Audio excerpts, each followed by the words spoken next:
नमस्कार साथियों, मराठी वर्ग के आज के इस बेहद खास विश्लेषण में आप सभी का बहुत बहुत स्वागत है। अगर आप MHA TET परीक्षा की तैयारी कर रहे हैं तो आज का यह सेशन आपके लिए बहुत ही महत्वपूर्ण होने वाला है। आज हम हिंदी व्याकरण के उस विषय पर गहराई से चर्चा करेंगे जो स्कोरिंग तो है लेकिन अक्सर उम्मीदवारों को थोड़ा उलझा देता है, और वो विषय है संधि। बिल्कुल सही कहा। देखिए, MHA TET में हिंदी व्याकरण के प्रश्न सीधे और सटीक होते हैं। अगर आपके मूल सिद्धांत स्पष्ट है तो आप सेकंड्स में सही उत्तर पहचान सकते हैं। कई बार संधि के नियम बहुत किताबी लगते हैं, लेकिन आज के इस विश्लेषण में हम शुरुआती विद्यार्थियों को ध्यान में रखते हुए इसे इतना आसान और व्यावहारिक बना देंगे कि परीक्षा में आपका एक भी नंबर नहीं कटेगा। तो चलिए बिना किसी देरी के शुरू करते हैं। आज के हमारे इस विश्लेषण की रूपरेखा कुछ इस प्रकार रहेगी। सबसे पहले हम जानेंगे संधि और उसके मूल रूप के बारे में। इसके बाद स्वर, व्यंजन और विसर्ग संधि को समझेंगे। फिर हम MA TET के लिए कुछ शानदार शॉर्ट ट्रिक्स पर बात करेंगे और अंत में पिछले वर्षों के प्रश्न और कुछ बेहद महत्वपूर्ण अनुमानित प्रश्नों का अभ्यास करेंगे, यानी पूरी तरह से परीक्षा पर केंद्रित तैयारी। पहले बुनियादी बातें, फिर उन्हें जल्दी हल करने के तरीके और आखिर में असली परीक्षा वाले सवालों से खुद को परखना। आवाज एक, तो बढ़ते हैं हमारे पहले भाग की ओर, संधि और उसके मूल रूप। सबसे पहले यह समझना बहुत जरूरी है कि आखिर ये संधि है क्या चीज। आवाज एक, अगर हम सरल और सीधी भाषा में बात करें तो दो वर्णों या शब्दों के आपस में मिलने से उनके उच्चारण या ध्वनि में जो बदलाव आता है, बस उसे ही संधि कहते हैं। इसे आप शब्दों की गहरी दोस्ती समझ सकते हैं। जैसे ही दो शब्द दोस्त बनते हैं, उनका रूप थोड़ा सा बदल जाता है। उदाहरण के लिए विद्या और आलय, जब ये दोनों मिलते हैं तो बन जाते हैं विद्यालय। बिल्कुल। और ऐसा ही एक और बहुत बढ़िया उदाहरण है राम और अवतार। जब ये दोनों शब्द जुड़ते हैं तो राम का अ और अवतार का अ मिलकर आ की ध्वनि देते हैं और नया शब्द बनता है रामावतार। मतलब साफ है, जब दो शब्द पास आते हैं तो उनके जुड़ने वाले बिंदु पर जो नया स्वर या व्यंजन उभर कर आता है, वही संधि की असली पहचान है। एकदम सटीक। अब जब हमने यह समझ लिया है कि संधि क्या है, तो चलिए अपने दूसरे भाग की तरफ कदम बढ़ाते हैं। संधि के प्रकार यानी स्वर, व्यंजन और विसर्ग। मुख्य रूप से संधि को तीन बड़े हिस्सों में बांटा गया है। पहला है स्वर संधि, दूसरा है व्यंजन संधि और तीसरा है विसर्ग संधि। अगर आप महाटेट के पिछले पेपर्स उठाकर देखेंगे तो पाएंगे कि सबसे ज्यादा प्रश्न सीधे तौर पर यही पहचानने के लिए आते हैं कि दिए गए शब्द में कौन सी संधि है। सही बात है। और परीक्षा के नजरिए से अगर हमें इन तीनों का अंतर एक बार समझ आ गया तो समझ लीजिए आपका आधा काम वहीं पूरा हो गया। चलिए इन्हें एक एक करके थोड़ा और विस्तार से समझते हैं। सबसे पहले बात करते हैं स्वर संधि की। जब दो स्वर आपस में मिलते हैं तो वो स्वर संधि कहलाती है। MA TET के लिए इसके 4 प्रकार सबसे ज्यादा जरूरी हैं। पहला है दीर्घ संधि, जिसका नाम ही बताता है कि यहां स्वर दीर्घ यानी बड़ा हो जाता है। जैसे अ और अ मिलकर आ बन जाते हैं। उदाहरण देखिए, राम और अयन मिलकर बन गए रामायण। और दूसरा है गुण संधि। यहां गुण बदल जाता है। जैसे अगर अ के साथ ई मिले तो वो ए बन जाता है। देव और इंद्र को जोड़िए तो देवेंद्र बन जाता है। बिल्कुल। इसके बाद आती है वृद्धि संधि, जिसमें मात्राओं की वृद्धि होती है यानी बढ़ोतरी होती है। अगर अ के साथ ए जुड़ता है तो वो ए बन जाता है। एक और एक मिलकर बनाते हैं एक एक। और अंत में है यण संधि, जहां नियम थोड़ा बदलता है। यहां ई बदलकर य हो जाता है।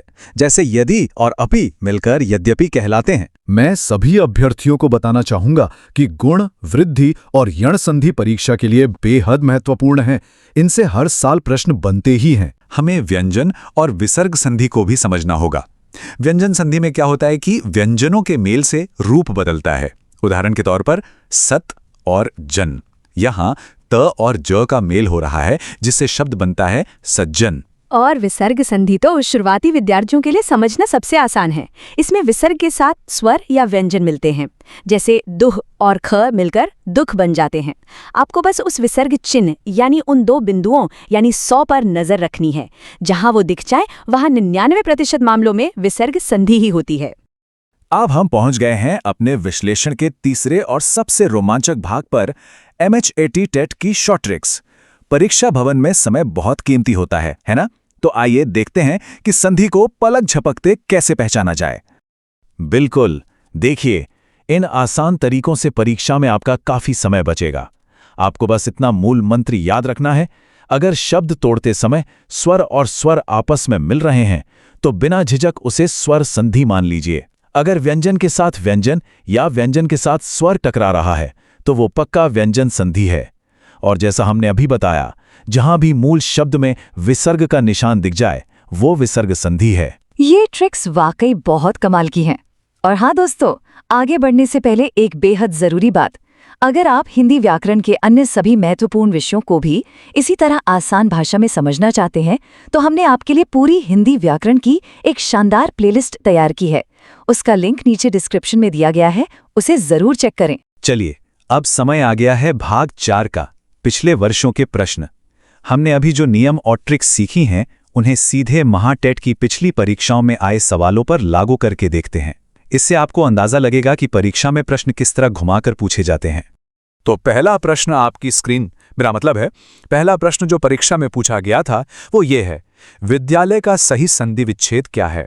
विकल्प दिए गए थे, ए विद्या प्लस आलय, बी विद्या प्लस आलय, सी विद्या प्लस लय या डी विद्या प्लस लय। देखिए, संधि विच्छेद का सीधा सा उसूल है, दोनों टूटे हुए शब्दों का अपना एक स्वतंत्र अर्थ होना चाहिए। विद्यालय दो सार्थक मूल शब्दों से बना है, विद्या यानी ज्ञान और आलय यानी घर। इसलिए इसका बिल्कुल सही विकल्प है बी विद्या प्लस आलय। बहुत बढ़िया स्पष्टीकरण। चलिए दूसरा प्रश्न देखते हैं जो संधि का प्रकार पहचानने के लिए है। प्रश्न है, देवेंद्र में कौन सी संधि है? आपके विकल्प हैं ए दीर्घ, बी गुण, सी वृद्धि या डी यण। इसे हल करने के लिए पहले शब्द को तोड़ते हैं। देवेंद्र का संधि विच्छेद होता है देव प्लस इंद्र। यहां देव के अंत में अ की ध्वनि है और इंद्र की शुरुआत में ई है।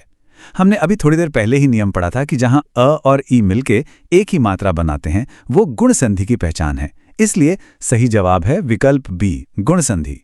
एकदम सटीक। अब बारी है तीसरे प्रश्न की। एकैक का सही संधि विच्छेद क्या होगा? विकल्प हैं ए 1 प्लस 1, बी एका प्लस 1, सी 1 प्लस एक या डी एके प्लस 1। यहाँ अगर आप ध्यान दें तो क के ऊपर 2 मात्राएं हैं, यानी मात्रा में वृद्धि हो रही है।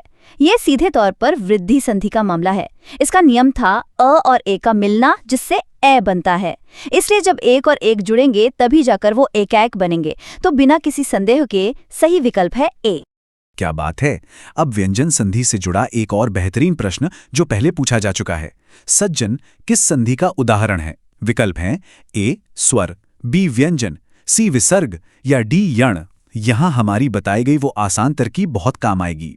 सज्जन को जब हम तोड़ते हैं तो वो बनता है सत प्लस जन। यहां सत का त और जन का ज, ये दोनों ही व्यंजन हैं। और जब व्यंजन से व्यंजन मिलता है तो वो साफ तौर पर व्यंजन संधि ही कहलाता है। तो इसका सही उत्तर है विकल्प बी। बहुत ही शानदार। अब पिछले वर्षों के प्रश्नों की कड़ी में हमारा आखिरी प्रश्न, लोकोहित का सही संधि विच्छेद पहचानें। विकल्प दिए गए हैं ए लोक प्लस हित, बी लोकाह प्लस हित, सी लोको प्लस हित या डी लोका प्लस हित। ये वाला तो काफी सरल है। लोकोहित दरअसल एक विसर्ग संधि का उदाहरण है। हमने बताया था कि जहां भी विसर्ग का चिन्ह आता है वो शब्द का मूल रूप होता है। यहां लोकाह और हित मिलकर लोकोहित का निर्माण करते हैं, जहां विसर्ग ओ की मात्रा में बदल जाता है। इसलिए सही विकल्प है बी। आवाज 1। तो पिछले वर्षों के प्रश्नों को हल करने के बाद अब हम अपने अंतिम भाग 5 अनुमानित प्रश्न और अभ्यास की ओर बढ़ते हैं। आपकी तैयारी को और भी पुख्ता करने के लिए हमने तार्किक आधार पर कुछ ऐसे प्रश्न तैयार किए हैं जिनके इस बार MAHATET में पूछे जाने की पूरी संभावना है। आवाज 1। पहला अनुमानित प्रश्न आपके सामने है। महात्मा का सही संधि विच्छेद क्या होगा? आपके विकल्प हैं ए महा प्लस आत्मा, बी महा प्लस आत्मा, सी महा प्लस त्मा और डी महा प्लस आत्मा। दोस्तों, इस प्रश्न का उत्तर हम यहां नहीं देंगे। ये आपके लिए एक टेस्ट है। आपसे अनुरोध है कि इस विश्लेषण को बस कुछ सेकंड के लिए यहीं रोकें और अपना सही उत्तर नीचे कमेंट बॉक्स में लिखकर हमें जरूर बताएं। देखते हैं कितनों के जवाब सही होते हैं। चलिए, जब तक हमारे साथी कमेंट बॉक्स में अपना जवाब लिख रहे हैं, हम अगले अनुमानित प्रश्न की ओर बढ़ते हैं। प्रश्न है, लोकोपकार का संधि विच्छेद करें। विकल्प हैं ए लोक प्लस उपकार, बी लोको प्लस पकार, सी लोका प्लस उपकार या डी लोक प्लस पकार। आवाज 1, इसे हल करने के लिए चलिए फिर से नियमों की शरण में चलते हैं। शब्द लोकोपकार में को पर ओ की मात्रा साफ दिखाई दे रही है। गुण संधि का नियम कहता है कि जब अ और उ मिलते हैं तब ओ बनता है, इसलिए सार्थक शब्द लोक और उपकार जब मिलेंगे तो वो लोकोपकार बनेंगे। अतः इसका बिल्कुल सही विकल्प है ए। आवाज 1। अब अभ्यास का आज का हमारा अंतिम प्रश्न, यद्यपि का सही रूप क्या है? विकल्प हैं ए यदि प्लस अपि, बी यदि प्लस अपि, सी यद्ध प्लस अपि या डी यद्या प्लस अपि। आवाज 2, इसे थोड़ा ध्यान से समझिए। यण संधि के नियम के अनुसार जब ई के बाद कोई भी अन्य या भिन्न स्वर आता है तो ई बदलकर य हो जाता है। इसलिए जब यदि का ई और अपि का अ आपस में टकराते हैं तो वो य की ध्वनि उत्पन्न करते हैं, जिससे यद्यपि बनता है। इसका मतलब है कि सही विकल्प है बी। बिल्कुल सही जवाब। इस पूरे विस्तारपूर्ण विश्लेषण का जो सबसे मुख्य निष्कर्ष या की टेकअवे निकल कर आता है वो यही है, संधि विच्छेद में आपको हमेशा सही और सार्थक मूल शब्द को बाहर निकालना आना चाहिए। अगर आपने शब्दों को सही ढंग से उनके अर्थ के साथ तोड़ना सीख लिया तो संधि का कोई भी प्रश्न आपको उलझा नहीं सकता, वो आपके लिए बच्चों का खेल हो जाएगा। और साथियों, आपकी इसी तैयारी को और भी ज्यादा मजबूत करने के लिए इन सभी महत्वपूर्ण नियमों के विस्तृत पीडीएफ नोट्स और एक विशेष तौर पर तैयार की गई अभ्यास प्रश्नोत्तरी यानी क्विज का लिंक नीचे डिस्क्रिप्शन में दिया गया है, उसका लाभ उठाना बिल्कुल ना भूलें। तो दोस्तों, अगर आज का ये विश्लेषण आपको अपनी महाटेट की तैयारी में मददगार और ज्ञानवर्धक लगा हो तो इसे लाइक जरूर करें, अपने साथी उम्मीदवारों के साथ साझा करें और हाँ, मराठी वर्ग यूट्यूब चैनल को सब्सक्राइब करना बिल्कुल ना भूलें। रोजाना नए नोट्स और बेहतरीन स्टडी मटेरियल के लिए हमारे व्हाट्सएप समूह और टेलीग्राम चैनल से जरूर जुड़ें, लिंक डिस्क्रिप्शन में मौजूद है। आवाज 1। अंत में आपके लिए एक विचारोत्तेजक सवाल छोड़कर जा रहे हैं। क्या संधि के इन वैज्ञानिक और सटीक नियमों को गहराई से समझ लेने के बाद केवल हिंदी ही नहीं बल्कि मराठी और संस्कृत व्याकरण पर भी आपकी पकड़ अपने आप और ज्यादा मजबूत नहीं हो जाएगी? इस गहरे विषय पर विचार जरूर कीजिएगा। तब तक के लिए पढ़ते रहिए और आगे बढ़ते रहिए। धन्यवाद।